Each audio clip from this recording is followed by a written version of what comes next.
Hi friends, நாம் இன்னைக்கு பார்க்க போகிறது ஒரு மாம்பழ சீசனில் செய்யக்கூடிய ஒரு மாம்பழ அப்பம்.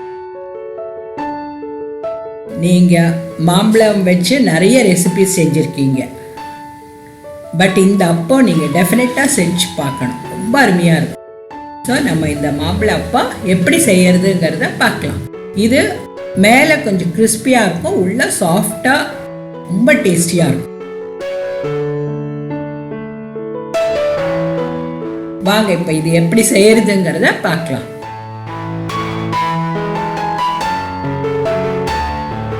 அது தேவையான பொருட்கள் எல்லாம் எடுத்து ரெடி பண்ணி வச்சுக்கிட்டு, நான் பங்கனப்பள்ளி எடுத்திருக்கேன், நீங்கள் எந்த மாம்பழம் வேணும்னாலும் எடுத்துக்கலாம். இது நல்லா தோலெல்லாம் சீவிட்டு நல்லா பீசஸாக நறுக்கி மிக்சியில் போட்டு நல்லா ஒரு பல்பாக அரைச்சி எடுத்து வச்சுக்கலாம்.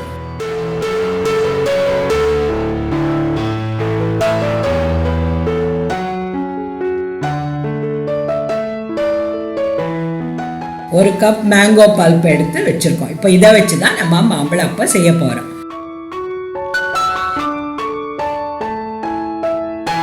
மிக்சிங் பவுலில் ஒரு கப் கோதுமை மாவு எடுத்திருக்கேன். நீங்கள் வேணும்னா மைதா மாவில் கூட இது செஞ்சு பார்க்கலாம். அதில் ஒரு டேபிள் ஸ்பூன் அரிசி மாவு, ஒரு டேபிள் ஸ்பூன் பவுடர் பண்ண ரவை. நான் எப்போவுமே ரவை பவுடர் பண்ணி வச்சுருப்பேன், நீங்கள் அது சேர்த்துக்கலாம். இல்லை உங்கள் ரவை பொடியாக இருந்தால் அது கூட நீங்கள் சேர்த்துக்கலாம். தென் ஒரு கப் பால் ஊற்றி அது நல்லா மிக்ஸ் பண்ணணும். நான் பாலும் கொஞ்சம் தண்ணியும் சேர்த்துருக்கேன். உங்களுக்கு தேவைப்படுற அந்த கன்சிஸ்டன்சி வர்றது வரைக்கும் நீங்கள் அதை நல்லா ஸ்மூத்தாக மிக்ஸ் பண்ணிக்கணும்.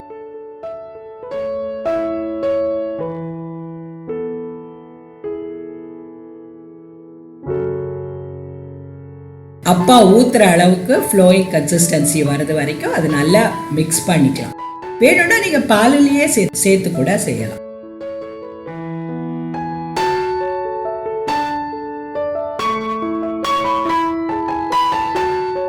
இப்போ இதுக்கு கூட நம்ம ஒரு கப் எடுத்து வச்சிருந்த மேங்கோ பல்ப் கொஞ்சம் கொஞ்சமாக சேர்த்து நீங்கள் மிக்ஸ் பண்ணலாம்.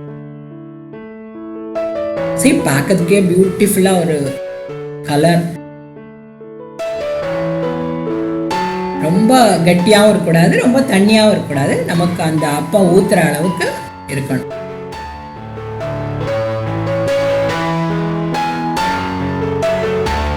ஸோ இப்போ ஒரு பேனில் நம்ம சுகர் சிரப் செஞ்சு வச்சுக்கலாம். முதல்ல அதுக்கு சாஸ் பேனில் ஒரு கப் சுகரும் அதே அளவு தண்ணியும் சேர்த்து கொதிக்க வைக்க போகிறோம்.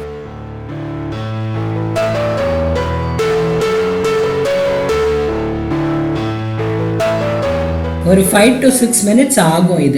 இது 1 ஸ்ட்ரிங் கன்சிஸ்டன்சி வேணும்னு கிடையாது. கையில் தொட்டால் கொஞ்சம் அப்படியே பிச்சுக்குன்னு இருக்கணும், அந்த மாதிரி இருந்தால் போதும்.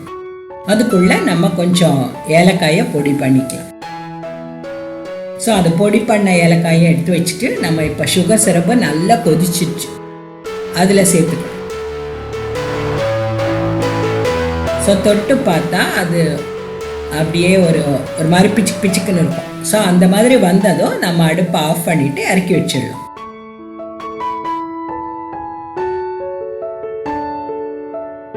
ஸோ இதில் நான் கொஞ்சம் சாஃப்ரான் சேர்த்துருக்கேன், வேணும்னா நீங்கள் சேர்த்துக்கலாம். ஸோ இப்போ அடுப்பில் ஒரு ஃப்ரைங் பேனை வச்சுட்டு அதில் தேவையான அளவு எண்ணெயை சேர்த்துக்கலாம். எண்ணெய் நல்லா காயணும். காய்ஞ்சி தட் இஸ் நல்லா பாயில் ஆனதுக்கப்புறம் எண்ணெய் நல்லா சூடானதும் அடுப்பை கொஞ்சம் நிதானமாக எரிய வச்சுட்டு ஒரு கரண்டி அந்த மாவை எடுத்து முள்ள ஒரே இடத்துல அப்படியே மெதுவாக ஊற்றணும்.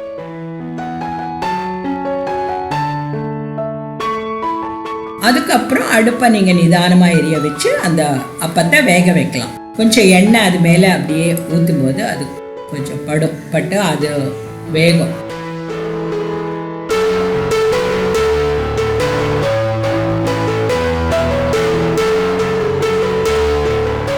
அதை டிஸ்டர்ப் பண்ணாமல் கொஞ்சம் நேரம் வேக விடணும்.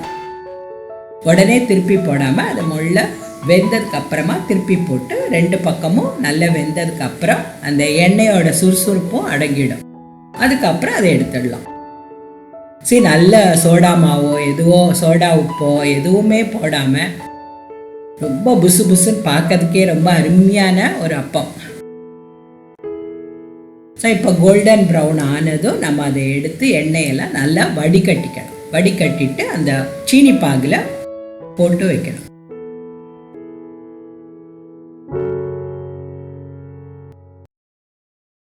ஸோ ரொம்ப குலாப் ஜாமுன் மாதிரி ஊறணும்னு கிடையாது.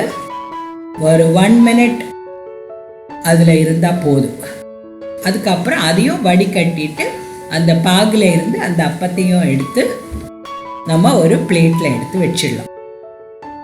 ஸோ முதல்ல நான் ஒரு 3 அப்பம் செஞ்சேன். ஸோ இப்போ பேனில் இடம் இருக்கனால ஒரு 4 அப்பம் செய்யலாம்.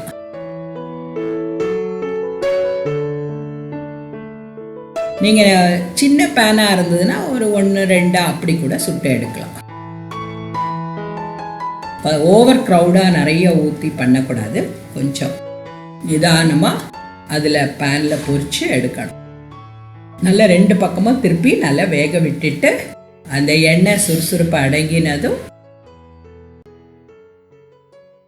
அதை எடுத்து வச்சுக்கலாம்.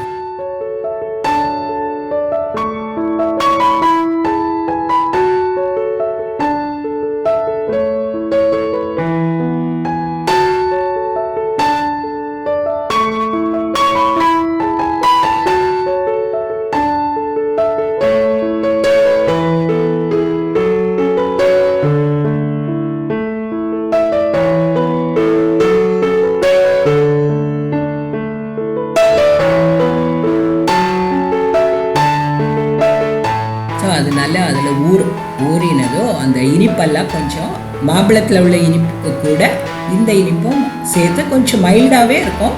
பட் ரொம்ப டேஸ்டியாக இருக்கும். ஸோ இந்த மாதிரி எல்லா அப்பமும் நீங்கள் செஞ்சு எடுத்து வச்சுக்கலாம். இது செஞ்ச அன்னைக்கு சாப்பிடும்போது ரொம்ப டேஸ்டியாக இருக்கும்.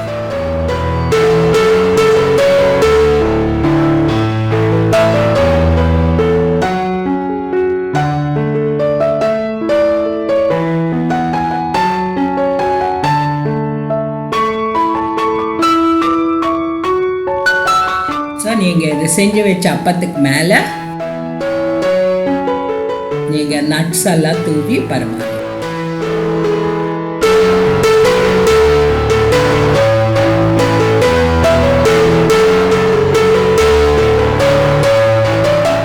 ரொம்ப அருமையான சுவையான மாம்பழ அப்பம் தயாராகிடுச்சு. செஞ்சு பார்த்து என்ஜாய் பண்ணுங்க.